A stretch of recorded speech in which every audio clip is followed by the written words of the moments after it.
Hey guys, I'm Meteorologist Chris Tomer. Let's talk some mountain weather. And there's a lot on the plate today, including the Arctic front that's going to hit the west with big totals. But I want to start up in the northeast right now. This is up in Killington, reporting a couple of inches of new snow. There's an Alberta clipper that's moving through the northeast. Now let's go up to Revelstoke. You've got snow coming in Revelstoke, Sunshine, Marmot Basin, all of these places, BC. Because this is going to be the leading edge of the Arctic front that's going to drop south and basically nail the west with some really good totals. I just feel like this is the first really good storm system, major storm system in a long time lined up for the Intermountain West. So here is infrared satellite. Let me show you what's going on here. Really complicated what's going on here. So I'll include this. Here's the storm track moving way up, super amplified, way up, basically into Alaska, Canada, and then dropping down. And what's going to happen is this low right here is almost cut off.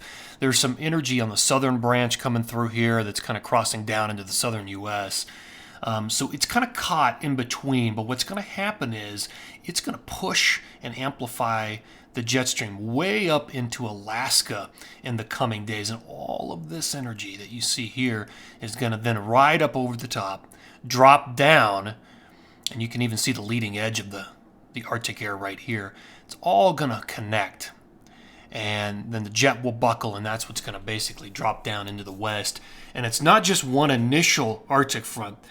You have all of this energy behind it as well. So it's a two-storm combo for next week, Monday, Tuesday, Wednesday, across the Intermountain West. You'll initially get the Arctic front, and then there's another low that kind of swoops in behind and piggybacks in behind it.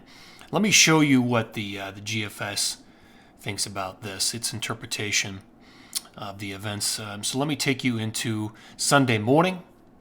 Notice the initial Arctic front kind of dropping down through Alberta and BC. And let me take you, and here it is, coming down through Montana. This is late Sunday and to Monday morning. So Monday morning right here, it's dropping down through Montana, Idaho, now into Utah, Wyoming, and it will be moving into Colorado, and there it is, by Monday afternoon, Monday night. Wind, colder air. You can see the low spinning up in Utah and southwest Colorado. So there's Monday night. Here's Tuesday morning. Now, this is what you see in Colorado, Utah, Wyoming. That's not the only game in town. Look back in California. That's the piggyback low. That's going to come in behind it.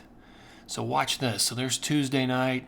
There's Wednesday morning. Snow very heavy in western and southwest Colorado, continuing for like 48 hours to 60 hours, maybe even 72 hours.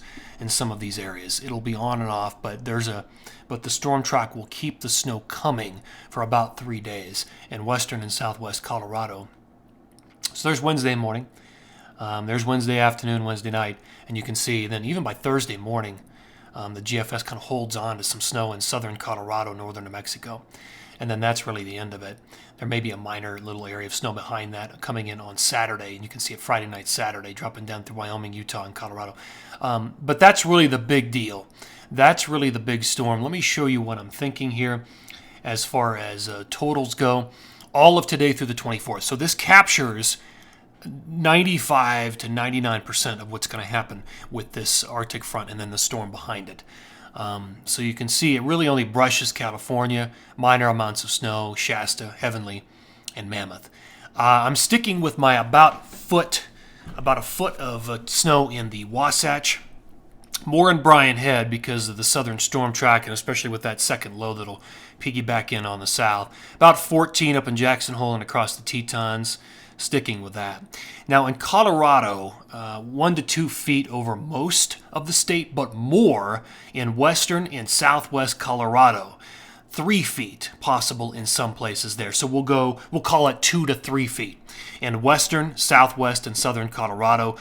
Taos, you're going to be right on the line. I think probably 10 to 20 inches, 1 to 2 feet basically for Taos, a little less down in Angel Fire and Ski Santa Fe. But the numbers in Colorado are going to be big. Now why would that be the case? Because you've got colder temperatures, much colder temperatures with this entire storm cycle.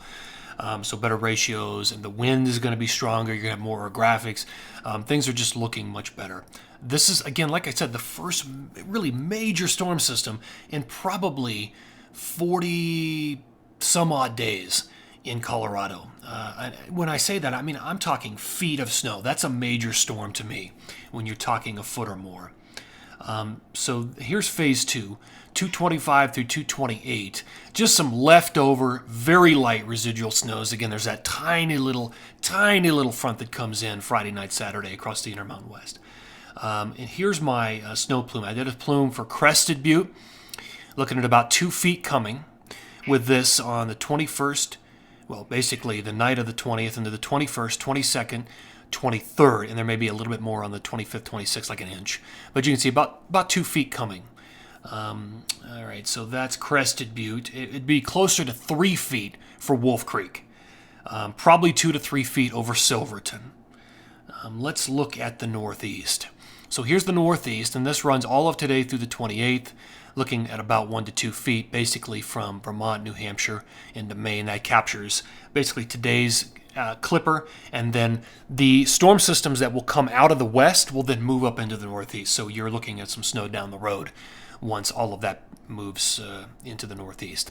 All right, so there you go. We'll just end on the big snow map here for the west, all of today through the 24th. This is looking like a pretty good storm system for the Intermountain West. Take care, guys. Always appreciate you tuning in here.